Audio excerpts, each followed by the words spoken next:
Welcome to my video update on the development progress for the Steam VR simulation of the 1851 Great Exhibition. We start this update outside the eastern entrance of the exhibition building. Entering the building, we pass the south side of the American Truss Bridge, which is the subject of the first of several corrections this update. After the exhibition, this bridge was installed as Bullen's Bridge in Swindon. Photographs show it with 18 sections, whereas our model previously had only 16 sections. This has been corrected. Continuing west, we come to the Denmark section. Here we find the second of our corrections. Jerichau's Panther hunter has been moved here. Previously we had it in the Austrian sculpture court.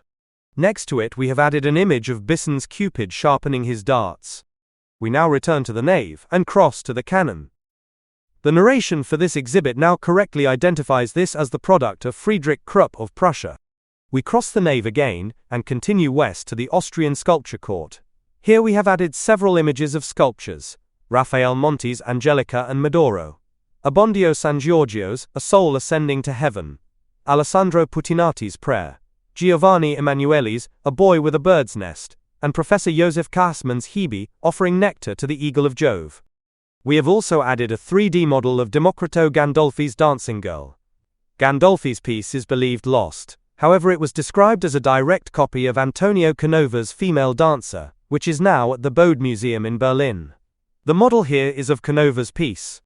Leaving the Austrian sculpture court, we come to the enclosure containing Giuseppe Bertini's Dante and some of his ideas. The narration has been corrected to note this is now at Veneranda Biblioteca Ambrosiana in Milan. The size of the enclosure and window have been corrected to match that of the actual window. We now travel almost back to the transept, passing the many impressive sculptures in the sections devoted to Belgium and France, to reach a sculpture not listed in the exhibition catalogue. Here is Dr. Joseph Goodall, headmaster of Eton College by Henry Weeks. Although it is not listed in the catalogue, we know it was here from reports in several contemporary newspapers. The pose is very similar to a statue of John Flaxman, which we previously had located here, but have now moved to its correct location in the British Sculpture Court. Continuing west, we pass the cage containing the Koh-i-Noor diamond and Bell's statue of Andromeda, and then cross the transept passing the crystal fountain to enter the western nave. Here we pass Venus and Cupid by Edward Davis, Wyatt's Horse and Dragon, and the Canadian Timber Trophy before we turn south into the medieval court. We pass straight through the medieval court and into the British Sculpture Court. Here we have added several images of sculptures: The Favourite by John Edward Jones, and the Attendant Spirit in Comus, Descending on a Glancing Star by Felix Martin Miller. Also here we find the statue of John Flaxman, which is now in its correct location, having previously located it where the statue of Dr. Goodall is now located. On the table of Art Union competition statuettes is another new image, Spring, by Felix Martin Miller.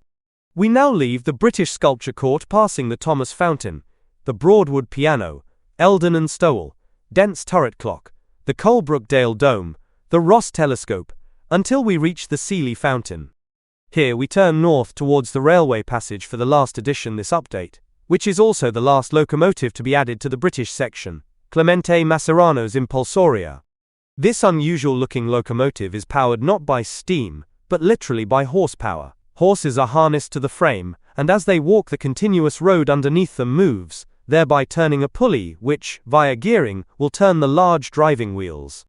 Don't forget the simulation can now be downloaded from Steam. It is free of charge, and always will be. Although best when used with a VR headset, if you don't have a headset it will also work in desktop mode, using your monitor keyboard and mouse.